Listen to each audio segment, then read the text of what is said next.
In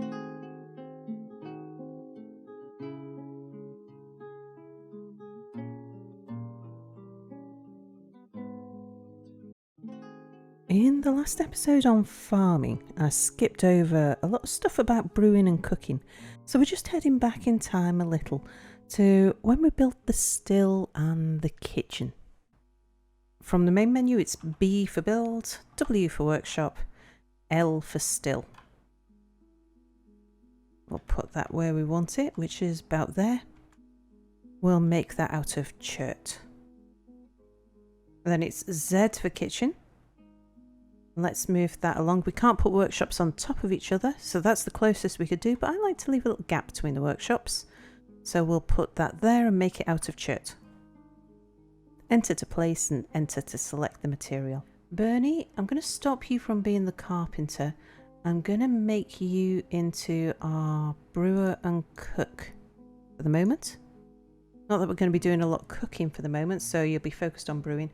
The skill of the brewer doesn't affect the quality of the alcohol, just how fast they make it. Bernie will go and pick up a lump of chert from below. Here he is with this lump of chert, and he'll go and build either the still or the kitchen. Dwarves require 5 drinks per season and 2 rations of food. If they don't have alcohol, they'll drink water if they can. They really don't like going without alcohol and will start to work and move more slowly if deprived of alcohol for long enough. So Bernie's built the kitchen and now he's going off to get some more chert so that he can build the still. And here comes Spotted Cow to build the farms. Most dwarfs have a drink that they prefer, so I'll always aim to grow a wide variety of plants and buy lots of different alcohol from traders to give my dwarves happy thoughts. All dwarves will get unhappy thoughts if they have to drink the same old booze all the time. Right, Bernie has built the still. So let's add a task. And what we want him to do is to brew drinks from plants. So that is B. We wanted him to do that on repeat. But we don't want him to do it forever. And the easiest way to manage repeating tasks is to use the DF Hack workflow manager. And to get that, we press Alt-W.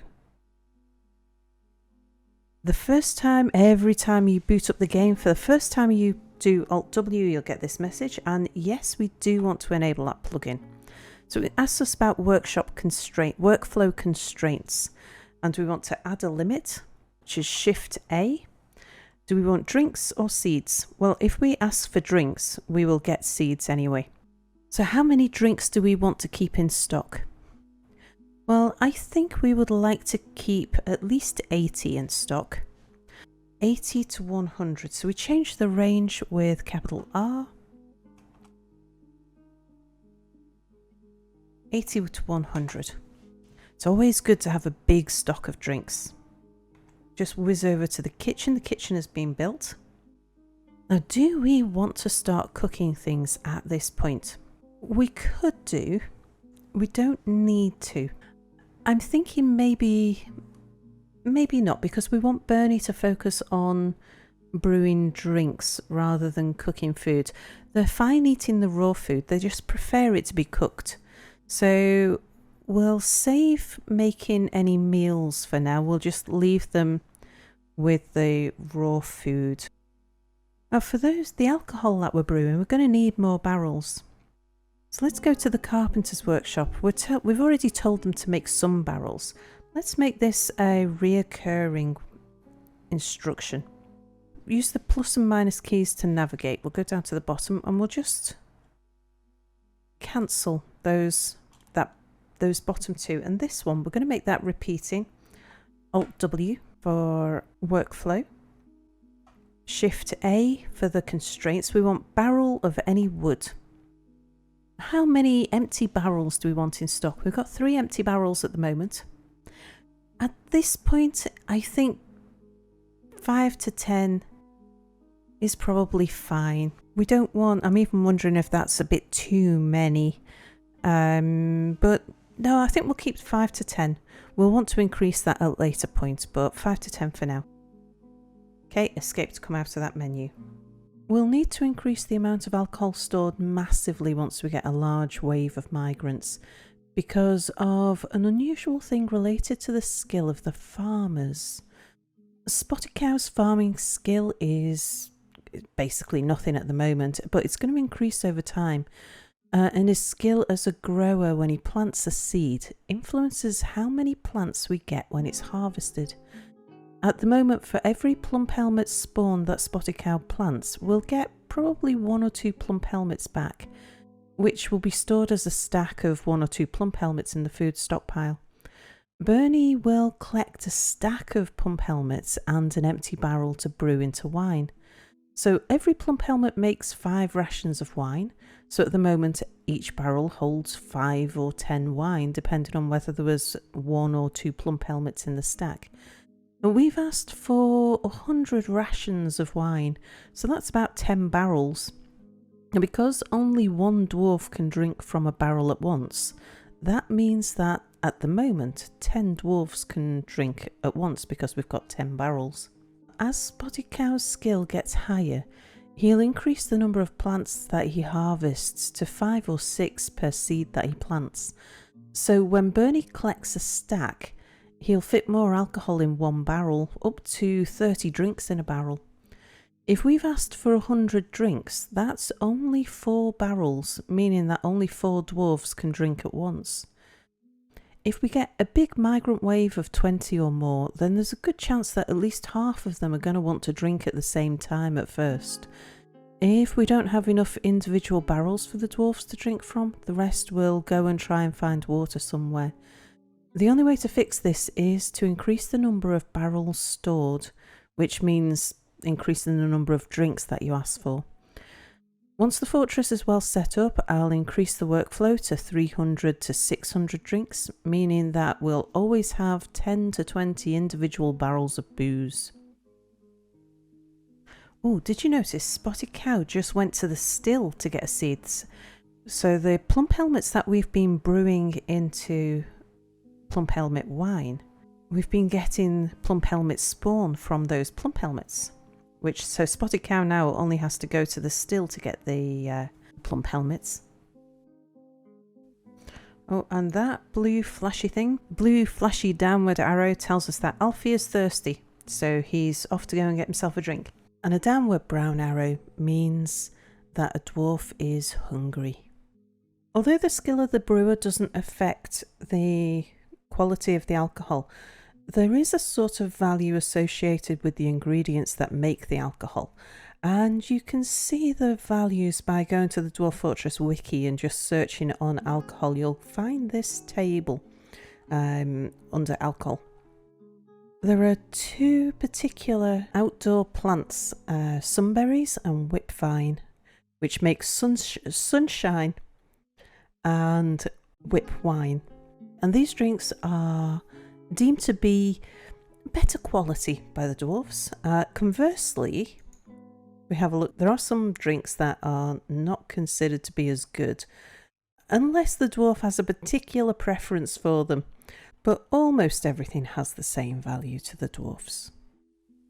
Now let's have a look at cooking before we move on. I'm not going to get them cooking just yet, but if we wanted them to, we have the choice of easy, fine or lavish meals, the difference being how many ingredients they use. We'll start cooking as soon as we get some more migrants, and I'll probably just move them straight into lavish meals because we've got plenty of farms, we've got plenty of above ground plants to collect. Don't need to worry about render fat, it will render fat automatically. Easy meals make biscuits using 2 ingredients. Fine meals make stew using 3 ingredients. And lavish meals make roasts using 4 ingredients. The number of ingredients used reflects the number of meals made. So 4 ingredients will make either 4 easy meals or 4 lavish meals. So you don't get less by making lavish meals, you get the same amount of food. But lavish meals are slower to make. I like making lavish meals because they're considered more valuable by the dwarfs, and the multiple ingredients mean that there's more chance of a dwarf eating something that they really, really like. The quality of meals is affected by the skill of the cook, so it's worth training up a good cook. High quality meals also make for really good trade goods. There's a couple of things we need to do before we allow cooking to start. Let's go Z for status. And we want to go use the arrow keys over to kitchen and press enter. And we want to make sure that they don't cook certain things. So under vegetables, we want to make sure that they don't cook anything that they can also brew. So parsnips, no. And it's C to toggle cook, B to toggle brew, and tab to switch between the categories at the top. So arrow keys to move down, plump helmets, C to ban cooking, turnips, C to ban cooking. That way they will brew them into alcohol and we'll get the seeds back. Right, let's tab over to seeds, and cooking is turned off by default, so that's good. Drinks. We don't actually want them to cook up the drinks at the moment. We can turn that on later, but let's say don't cook any of the alcohol into meals for the moment. We'll wait until we've got plenty of dwarves and plenty of alcohol before we do that. Right, meat, fish and other. There's not much we want to change on here for the moment, but once we start butchering animals and we get tallow, we want to stop them from cooking tallow. Using the same method, we just toggle over and press C to ban cooking of tallow. That's because we're going to use tallow for soap, and tallow is not a particularly high quality item to make your food out of. Let's just have a look at some of the other options that we had here. Adding new task. We have the option to extract from plants, which just gives us seeds. So that would give us seeds without alcohol. We can brew drinks from plants or fruit. We're gathering fruit upstairs, so we can add that in as soon as we've got some fruit. Spotted Cow's busy farming at the moment. And making mead. We'll do a separate episode on bees and hives and honey and making mead. At the moment you can see that brewing drinks from plants are suspended. That's because we've got enough alcohol. We're within the range that we asked for. When we fall below the range that we asked for, which we can check by going Alt-W, we currently have 117 and we asked them to make up to 100. So they do tend to go a little bit over using the DF hack workflows. Now the last thing we want to do on food and drink is to make some goblets. So let's add a new task. We'll say rock and make rock mugs. See, and we want to repeat it, but we want a certain number. So Alt-W for workshop constraints, Shift-A, a goblet of rock. 5 to 10, maybe we'll increase the range because these things can sell. So let's get them, we want at least 10 and let's make 30. That'll keep Tammy busy for a little while. Okay, and we've made some goblets. That's a good thing. The dwarves really hate drinking without a cup. So they'll be a lot happier now that they've got goblets, and we can sell some of those as well. More migrants.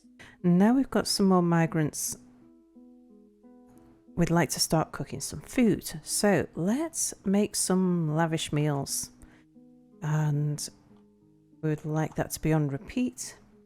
Alt-W for workflow. Shift-A for constraints. And yes, a roast of any material. Now with 13 people, I like to have 2 meals in stock. So we'll say,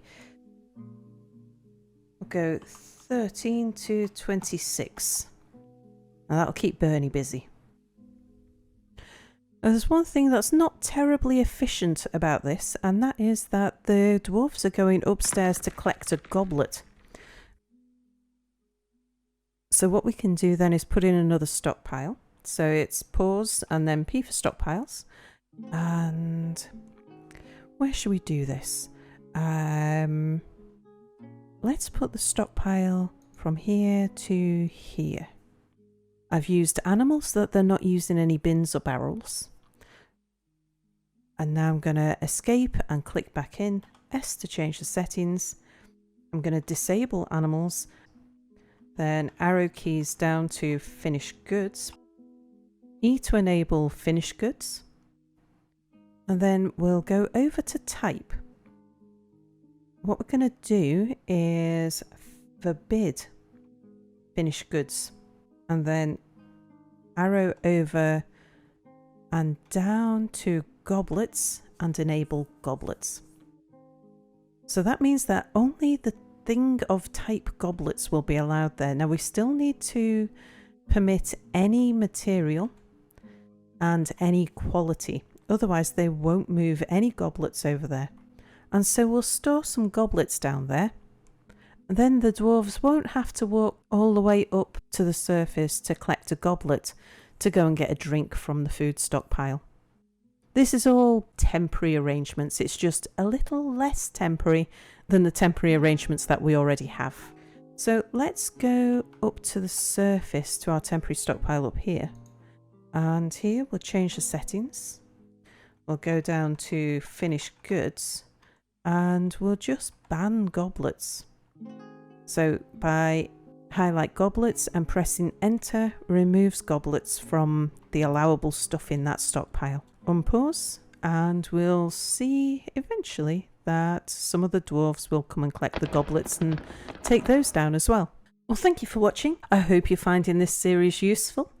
In the next episode, we'll have a look at how I have handled the peacocks, poultry farming, nest boxing and all of that good stuff.